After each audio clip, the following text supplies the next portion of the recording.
Després de la derrota de Napoleó, es reuniren els representants de les quatre grans potències, Rússia, Prússia, Àustria i Gran Bretanya, que formaven el Congrés de Viena, que va ser creat el 8 de juny de 1815.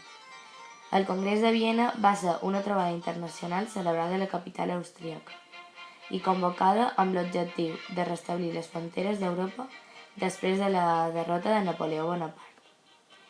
També tenia l'objectiu de reorganitzar les ideologies polítiques de l'antic règim. Així doncs, la seva intenció era retornar a Europa a la situació anterior a la Revolució Francesa. No només per restablir les fronteres nacionals, trastornades feia gairebé 20 anys, sinó a més per assegurar un equilibri de poder que evités una altra sèrie de conflictes armats a gran escala, com van ser les guerres revolucionàries franceses i les guerres napoleòniques.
Bon dia.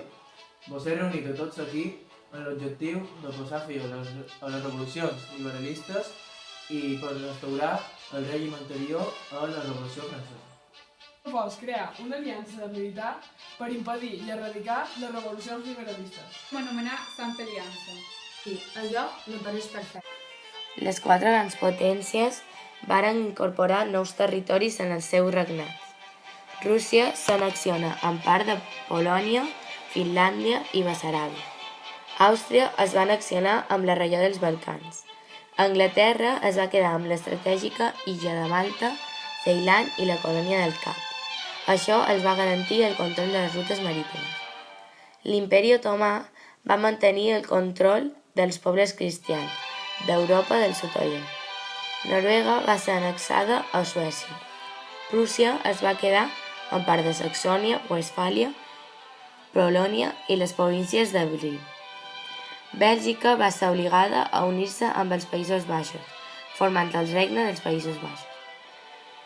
Els principats alemanys varen formar la Confederació Alemanya, que estava format per 38 estats.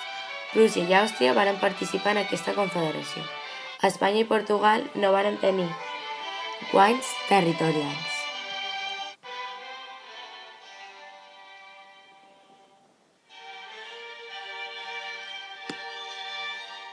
Aquesta carta és de Ferran Setè. Estimat Congrés de Viena, vos escric aquesta carta perquè fa 3 anys, el 1820, els liberalistes se'n varen fer jurar fidelitat a la Constitució.